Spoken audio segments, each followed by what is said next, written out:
পদ্মা সেতু টোল প্লাজায় চলে আসছি। এত বাইকার আজকে দেখেন, এই পাশে একটা লেন করছে, বাম পাশে একটা লেন করছে। এই দুই লেন বাইকারদের জন্য রাখা হয়েছে, আর ওই পাশে রাখা হয়েছে বাস, ট্রাক, প্রাইভেট কার, অন্য পরিবহনের জন্য।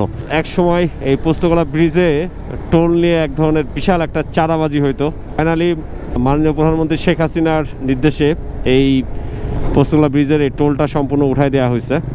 আমি এখন আপনাদেরকে দুইটা জিনিস দেখাবো। সেটা হচ্ছে এই পাশে আছে আমাদের মাসুম ভাই, আর এই পাশে একজন আননোন বাইকার। দেখেন মাসুম ভাইয়ের মানে যদিও বাইকে ব্যাগের মানে ওজনটা অনেক বেশি, কিন্তু দুই পাশেই স্যাডেল হিসাবে একটা ভালো কম্বিনেশন আছে। আর এই পাশে দেখেন ব্যাগটা ঝুলাইছে। ভাইয়ের ব্যাগটা আসলে ঠিক মতো হয় নাই, কারণ ব্যাগটা অলরেডি ঝুলতেছে, প্লাস চাকায় হালকা লাগতেছে, ইভেন এটা পড়ে যাওয়ার সম্ভাবনা আছে।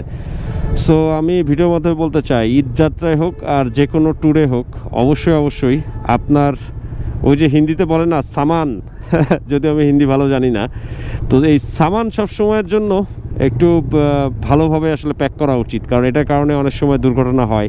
সবসময় খেয়াল রাখতে হবে যে দুই পাশে একটা ভালো ব্যালেন্সিং হলে যেমন বাইক চালানো সেফ, প্লাস হচ্ছে জিনিসপত্রগুলোও ভালো থাকে। এক্সপ্রেসওয়ের রাস্তার অবস্থা এত বাজে কেমনে হইলো? এই যে মানে হ্যান্ডেলটা এরকম করতেছে, মানে রাস্তাগুলো আসলে কার্ভ হয়ে গেছে কেমন যেন। এত দ্রুত যে এক্সপ্রেসওয়েটা এরকম অবস্থা হবে এটা আসলে আমি ভাবি নাই। আমি একটু আপনাদেরকে দেখাই যে এই যে দেখেন বাইকের লাইন, পুরা এই লাইন চলে গেছে একেবারে এক্সপ্রেসওয়ের মাথা পর্যন্ত। দুইটা বাইক এখানে আসলে কিছু সময়ের জন্য মনে হবে যে আমি আসলে দেশের বাইরে আছি। এখন বাইক চালায় একটা অন্যরকম ভালো লাগা কাজ করবে, কারণ আমার কাছে এই এক্সপ্রেসওয়ের মধ্যে, বাংলাদেশের এক্সপ্রেসওয়ের মধ্যে সবচাইতে আমার কাছে বেস্ট এক্সপ্রেসওয়ে মনে হয় বা এক্সপ্রেসওয়ে রোড মনে হয়, সেটা হচ্ছে এই ভাঙ্গা এক্সপ্রেসওয়ে।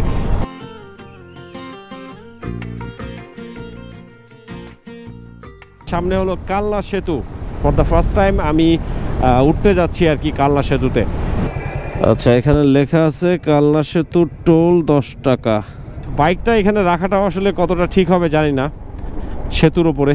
ওফ জোস, এখানে আসলে ব্রেক না দিলেই হবে না।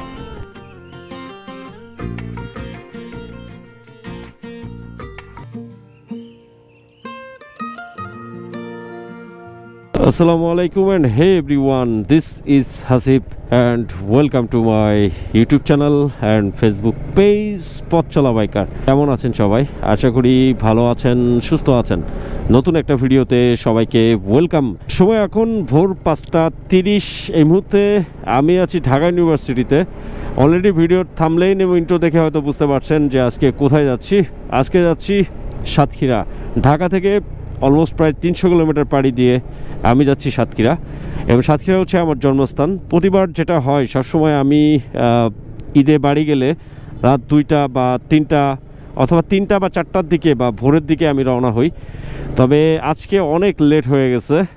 মাসুম ভাই, তাহলে আল্লাহর নাম নিয়ে শুরু করি ইনশাল্লাহ। বিসমিল্লাহির রহমানির রহিম। চলেন, অনেকদিন পরে বাড়িতে যাচ্ছি ঈদ করার জন্য, খুব ভালো লাগতেছে। অ্যাজ এ বাইক লাভার আমি সবসময় বাইক নিয়েই ট্রাভেল করতে বেশি পছন্দ করি, এবং সেই জায়গা থেকে বাইক নিয়ে এবারও যাচ্ছি হচ্ছে সাতক্ষীরা। অলমোস্ট প্রায় 290 কিলোমিটার, কারণ পদ্মা সেতু হয়ে গেছে, এই জন্য একটু কিলোমিটার কমে গেছে, এবং আমাদের জার্নিটাও আসলে অনেক বেশি স্মুথ হয়েছে। খুবই ভালো লাগতেছে, বাট একটু খারাপ লাগতেছে এই কারণে যে একটু লেট করে ফেলছি। এতক্ষণ আমি হয়তো যদি একটা সলো রাইড করতাম তাহলে হয়তো ভাঙ্গা পার হয়ে যেতাম। আমি বেশি নাইট রাইডিংটা বেশি পছন্দ করি, কারণ রাস্তা ফাঁকা থাকে, প্লাস ওয়েদারটাও একটা নির্মল থাকে। সো সেই জায়গা থেকে বলা যায় যে night riding is my favourite. Dhaka university কেন্দ্রীয় শহীদ মিনারের সামনে চলে আসলাম। সকল শহীদদের প্রতি জানাই শ্রদ্ধা। সময় এখন সকাল 6:40। অস্বাভাবিক রকমের জ্যাম হচ্ছে মেয়র হানিফ ফ্লাইওভারে। এই জ্যামটা পার হতে অলমোস্ট প্রায় আধা ঘন্টা সময় পার হয়ে গেল। অলরেডি সূর্য মামা উঠে গেছে, একটু লেট হয়ে গেছে। আর লেট হওয়ার জন্যই হচ্ছে এত জ্যাম, কারণ সব গাড়ি, যত গাড়ি দেখতেছেন, যত বাইক দেখতেছেন সামনে, সবাই যাচ্ছে হচ্ছে পদ্মা সেতু হয়ে, সবাই গ্রামে যাচ্ছে ঈদ করার জন্য। তো ঈদ করতে যাওয়ার মধ্যে একটা অন্যরকম মজা আছে, তবে এই জ্যামটা হয়তো আর একটু আগে বের হলে হয়তো ফেস করতে হইতো না। বেশ ভালোই লাগতেছে, অসাধারণ একটা ওয়েদার বলা যায়। তো এই বিষয়টা সবাই খেয়াল করবেন। এই যে দেখেন ব্যাগটা কিন্তু চাকায় হালকা লাগতেছে আর কি। দীর্ঘ 1 ঘন্টা প্রতীক্ষার পরে হানিফ ফ্লাইওভারের টোল সম্পূর্ণ করলাম, এবং টোল সম্পূর্ণ করার পরে চারিদিকে খালি বাইকার আর বাইকার, সঙ্গে হচ্ছে গাড়ি। মানে ঈদ যাত্রায় মানুষের পরিমাণ আসলে কমার কথা, ভাবছিলাম যে অনেক কম থাকবে, আর এখন দেখতেছি কেউই আসলে বাসায় যায় নাই। তো এই হলো অবস্থা, যে দেখেন কি অবস্থা। আমি কখনো এই হানিফ ফ্লাইওভারে আসার পরে আর ঈদ যাত্রায় এরকম জ্যামের পরিমাণ, এরকম জ্যামে আমি কখনোই পড়ি নাই, ফর দ্য ফার্স্ট টাইম। মোটামুটি এক্সপ্রেসওয়েতে উঠতে পারলেই আলহামদুলিল্লাহ, আমি যদি রাস্তা ফাঁকা পাই সেটারই অপেক্ষা। সময় এখন 7:30 বাজে, অনেকক্ষণ পরে স্বস্তি, ভাল লাগতেছে। ফাইনালি মাও এক্সপ্রেসওয়েতে উঠে গেলাম। না না, এখানে জ্যাম হবে না। ও মাই গড, আজকে এগুলো কি হচ্ছে আমার সঙ্গে।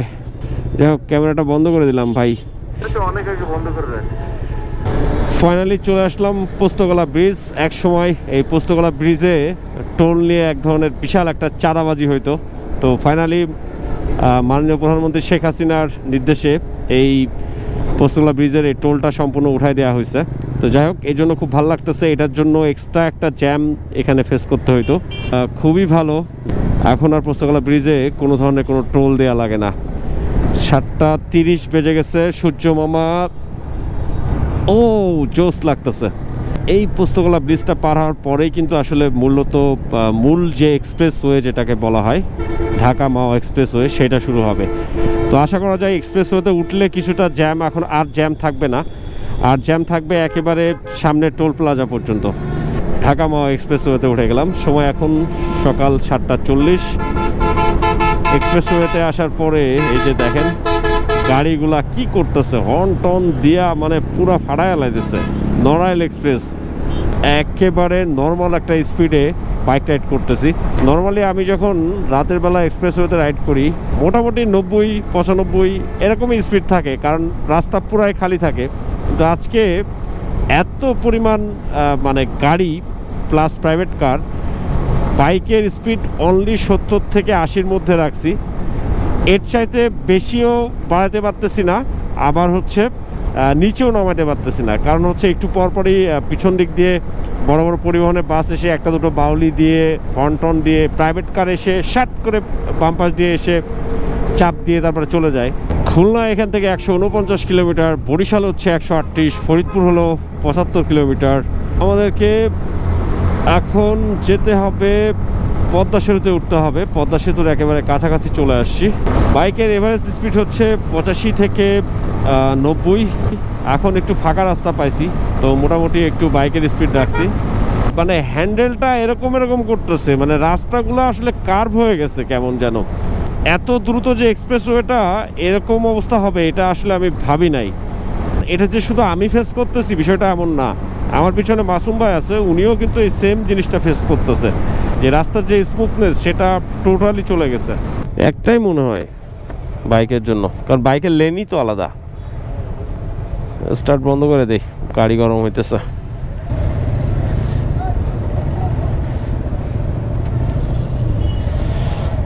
যত দূর আগানো যায় ভাই।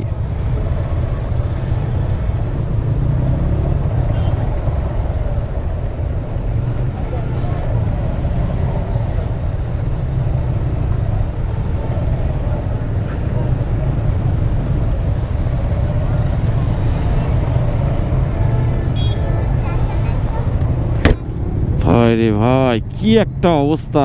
আছি হচ্ছে পদ্মা সেতুর টোল প্লাজার সিরিয়ালে, এত বাইকার, ও মাই গড, মানে অস্থির বাইকার। আমি জানি না আসলে কত সময় লাগবে এই টোল শেষ করতে আমাদের।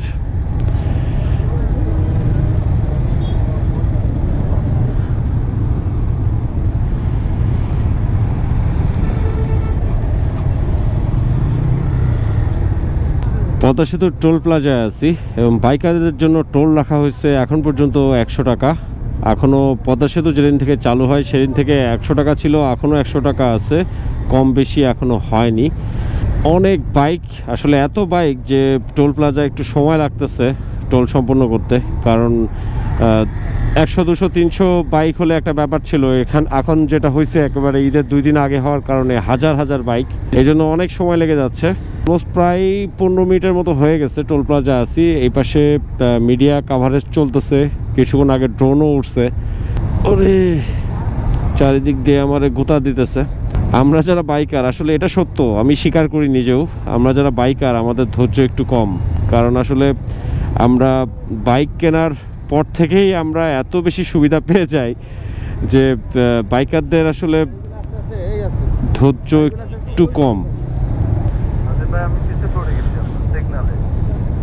ও আচ্ছা আচ্ছা, সিগনালে পড়ছেন? হ্যাঁ, সিগনালে আপনি আচ্ছা, সাইড করে দাঁড়ালেই এই এপর দিয়ে আসেন, চাচা সাইড দিলেই চলে আসেন। যমুনা টিভির লাইভ চলতেছে। যাই হোক, আমি এই পাশে দাঁড়াইছি, আপনি ঢুকলে তারপরে আমি মুভ করব। পদ্মা সেতু টোল প্লাজায় চলে আসছি। এত বাইকার আজকে দেখেন, এই পাশে একটা লেন করছে, বাম পাশে একটা লেন করছে। এই 2 লেন বাইকারদের জন্য রাখা হয়েছে, আর ওই পাশে রাখা হয়েছে বাস, ট্রাক, প্রাইভেট কার, অন্য পরিবহনের জন্য। বাইকারদের জন্য টোল হচ্ছে 100 টাকা, যেটা আগেও ছিল এখনও আছে। তো 2 বাইক 200 টাকা টোল হবে। আমি একটু 2টা বাইক,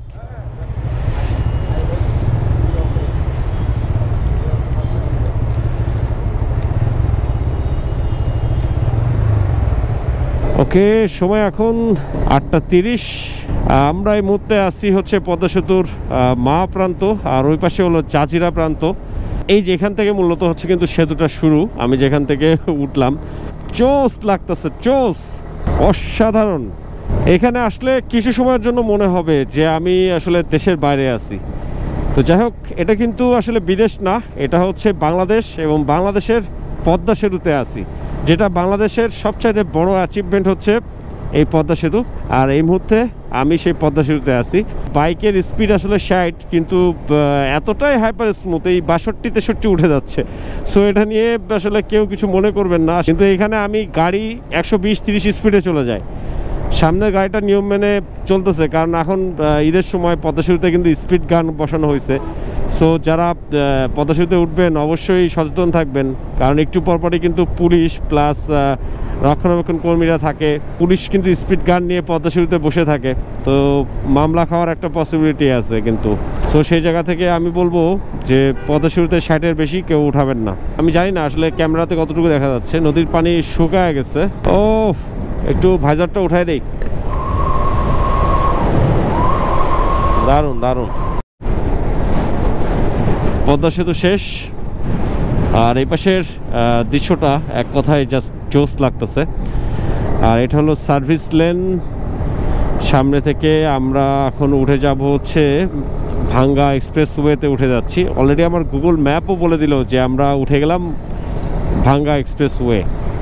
সো এখন বাইক চালায় একটা অন্যরকম ভালো লাগা কাজ করবে, কারণ আমার কাছে এই এক্সপ্রেসওয়ের মধ্যে, বাংলাদেশের এক্সপ্রেসওয়ের মধ্যে সবচাইতে আমার কাছে বেস্ট এক্সপ্রেসওয়ে মনে হয়, বা এক্সপ্রেসওয়ে রোড মনে হয়, সেটা হচ্ছে এই ভাঙ্গা এক্সপ্রেসওয়ে।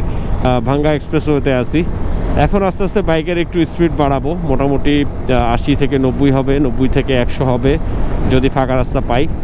পুলিশ নিয়ম মানে না, হ্যাঁ, রং সাইড দিয়ে বাইক চালাচ্ছে পুলিশ। আসলে রক্ষক যখন হয় ভক্ষক, কথায় আছে না, তো এই হচ্ছে ব্যাপার। ভাঙ্গা এক্সপ্রেসওয়েতে পুলিশ আসতেছে রং সাইড দিয়ে, অসাধারণ লাগতেছে। প্রথমত 8:45 বাজে, সকালের হিমেল একটা বাতাস, তারপরে রক্তিম সূর্য, সব মিলে একটা উৎসব মুখর পরিবেশ। কারণ হচ্ছে ঈদ করতে যাচ্ছি হচ্ছে বাড়িতে, আর এখান থেকে ভাঙ্গা হচ্ছে প্রায় 28 কিলোমিটার। উড়াল সেতু টাইপের করছে এটা। আমি যখন গতবার আসছিলাম তখন এটা কাজ চলতেছিল। ভাঙ্গা এখান থেকে 7 কিলোমিটার, খুলনা হচ্ছে 162 কিলোমিটার। সময় এখন সকাল 9টা, এবং ভাঙ্গা এক্সপ্রেসওয়েতে সর্বোচ্চ গতিসীমা হচ্ছে 80। আমরা মোটামুটি 80-90-এর মধ্যেই আসলে বাইক চালাচ্ছি। আর মালিগ্রাম হচ্ছে এখান থেকে 1 কিলোমিটার। যশোর এখান থেকে আরও 55 কিলোমিটার। সময় এখন সকাল 10:45। সামনে হলো কালনা সেতু। কালনা সেতুর আগে একটা টোল প্লাজা আছে। আমি এখনও পর্যন্ত জানি না যে এই সেতুর টোল কত টাকা। ফর দ্য ফার্স্ট টাইম আমি উঠতে যাচ্ছি আর কি কালনা সেতুতে। 20 টাকা। সামনে টোল প্লাজা এখানে লিখে দিছে এবং গতিসীমা দেয়া হয়েছে হচ্ছে 60, লিখে দিছে মধুমতি সেতু টোল প্লাজা। ওকে, এখানে টোলের 5 টাকা। 5 টাকা কি জন্য দেখলাম একটা যেন, নট শিওর। বাহ, ভালোই করছে তো। বাইক কত ভাই? 10 টাকা। আমাদের 2টা বাইক, এই একটা, হ্যাঁ 2টা 20 টাকা। আচ্ছা, এখানে লেখা আছে কালনা সেতু টোল 10 টাকা। সকাল 10:50 বাজে, তারপরও রোদের তীব্রতাটা আমার কাছে যথেষ্ট মনে হচ্ছে। রোদ যদি না থাকতো তাহলে হয়তো একটু ব্রেক দেওয়া যাইতো, তবে আমার মনে হয় এখানে ব্রেক দেওয়াটা যুক্তিযুক্ত না, কারণ হচ্ছে বাম পাশে সার্ভিস লেন করছে।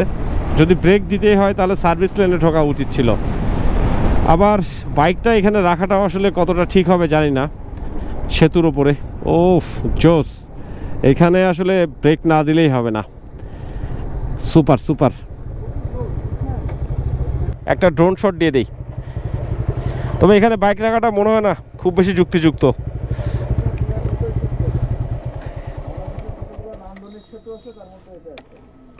যশোরে আসছিলাম, যশোর চাষরাতে, এবং আসার পরে ভাইয়ের সাথে দেখা হয়ে গেল। ভাই কি নাম আপনার?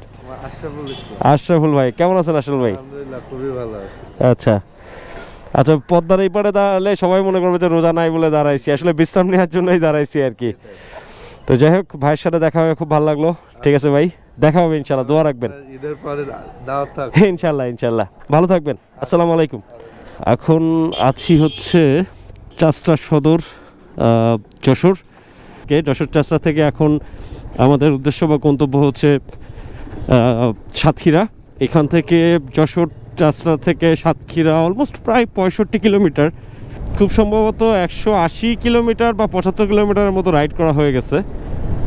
এখনও আমাদেরকে 65 কিলোমিটার পাড়ি দিতে হবে। অনেকটা সময় আসলে পাস করে ফেলছি, কারণ আমরা আসলে কোনো তাড়াহুড়া নাই, খুব চিল মোডে রাইড করতেছি। আমরা অনেকগুলো ব্রেক দিছি, হয়তো ভিডিও দেখে আপনারা বুঝতে পারছেন। আমরা ব্রেক দিছি ভাঙ্গা এক্সপ্রেসওয়েতে, কালনা সেতুতে আমরা ব্রেক দিছিলাম।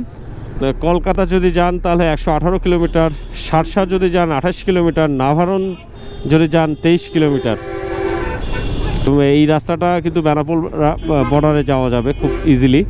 যশোর থেকে সাতক্ষীরা যাওয়ার এই রাস্তাটা, আমি এখন যে রাস্তায় এখন রাইড করতেছি, এতটাই বাজে ছিল, হ্যাঁ মানে বলার অপেক্ষা রাখে না। আর এখন দেখেন সেই রাস্তাটা কতটা হাইপার স্মুথ রোড, এবং সাতক্ষীরায় কাছাকাছি আসতে না আসতেই যে প্রাণের শহর সাতক্ষীরা কেন বলি, এই যে এই সবুজ শ্যামল পরিবেশের জন্য। আমি সামনে আপনাদেরকে দেখাবো যে আসলে জায়গাটা আসলে কত সুন্দর। আর এই যে গাছগুলা একবার কাটার জন্য অনেক প্রিপারেশন নিছিল, পরবর্তীতে এটা বন্ধ হয়ে যায় এই গাছ কাটাটা। তো এটা খুব ভালো, কারণ এই গাছগুলা হচ্ছে, হ্যাঁ 223টা। এখানে এই গাছগুলা হচ্ছে এখানকার ঐতিহ্য বলা যায়, এবং এই পরিবেশটাকে ঠান্ডা রাখার পিছনে এবং সুন্দর একটা নির্মল বাতাস আমরা পাচ্ছি শুধুমাত্র এই বড় বড় গাছের জন্য। আর এই গাছগুলা কিন্তু অনেক বয়স। স্থানীয় একটা বাজারে চলে আসছি, আর এটাই হলো সেই ঝিকরগাছা বাজার, যেটা যশোর ঝিকরগাছার খুব নামকরা একটা বাজার এবং নামকরা একটা জায়গা। সময় যখন দুপুর 2টা, সাতক্ষীরা এখান থেকে আর মাত্র 20 কিলোমিটার। সাতক্ষীরার একেবারে কাছাকাছি চলে আসছি, এবং কাছাকাছি আসতে না আসতেই আসলে শহরে বড় হয়েছি তো, দীর্ঘ 10টা বছর শহরে থাকার কারণে শহরের মধ্যে যে কোনো কোমলতা নেই, কোনো নির্মল বাতাস নেই, এরকম বিশুদ্ধ অক্সিজেন নেই। তো এইখানে আসার পরে প্রায় 1 বছর পরে আমার কাছে মনে হচ্ছে যে আমি প্রাণ ভরে একেবারে একটা নিঃশ্বাস নিচ্ছি। আর দেখেন, আমার মনে হয় ক্যামেরাতে আপনারা ক্লিয়ার দেখতে পাচ্ছেন, একেবারে সবুজ শ্যামল সাতক্ষীরা।